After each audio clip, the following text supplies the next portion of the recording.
A Polônia propôs hoje à União Europeia que o bloco imponha uma proibição total ao comércio com a Rússia. O pedido inclui restrições a portos marítimos, por exemplo.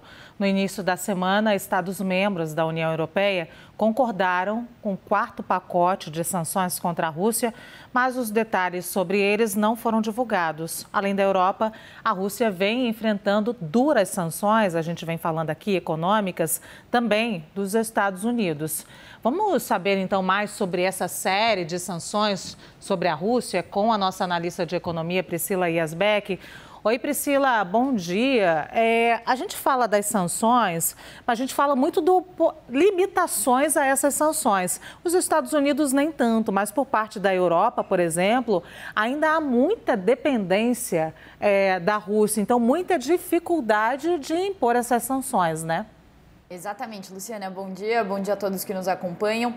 Uma discussão importante sobre essas sanções econômicas que os economistas têm falado é que elas têm um efeito bumerangue, né? Então, os países que impõem essas sanções, eles também acabam recebendo os impactos dessas restrições nas suas próprias economias. E a Europa é o exemplo principal disso, né? Então, a Europa tem um medo grande de dar um tiro no pé ao colocar sanções mais restritivas aos russos. Por quê? Porque cerca de 40% do gás consumido na Europa vem da Rússia. E a Europa, vale lembrar, o mundo todo já vinha sofrendo com uma inflação muito forte que vinha da pandemia. Na Europa, especialmente com os preços do gás, já era uma crise de energia que a gente vinha falando desde o começo do ano passado, muito forte na Europa, que tentou fazer aquela transição verde, então teve uma decisão voluntária de fazer a transição verde, isso acabou afetando os preços de energia, e agora então vem a guerra, é uma situação muito complicada e complexa ali para a Europa para impor sanções mais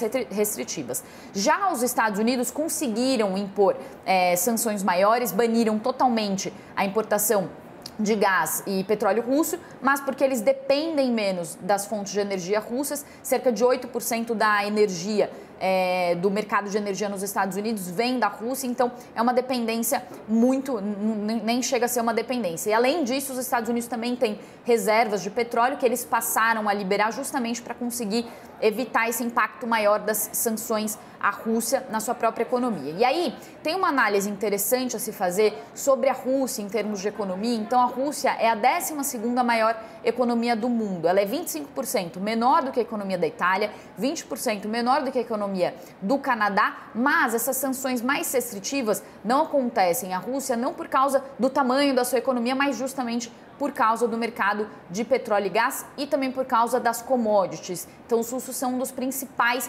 exportadores de petróleo e de commodities do mundo, e é por isso que essas sanções, existe um temor de que essas sanções causem disrupções nas economias do mundo todo. Um outro dado interessante é que 17% de todo o trigo exportado mundialmente vem da Rússia. Então, tudo isso já está afetando também o preço de alimentos. Inclusive, alguns índices que acompanham o preço de alimentos mostram que os alimentos já estão atingindo o patamar recorde por causa da situação da guerra na Ucrânia, afetando não só a Rússia como a Ucrânia, a cadeia de abastecimento. Então, também tem uma importância grande em relação aos alimentos. E aí, para finalizar, queria trazer uma frase interessante aqui que o ex-conselheiro econômico do ex-presidente americano Barack Obama disse, que a Rússia é irrelevante para a economia global, exceto para petróleo e gás. E aí ele fez essa declaração dizendo que a Rússia funciona basicamente como um grande posto de gasolina do mundo. E isso explica por que os países não estão fazendo restrições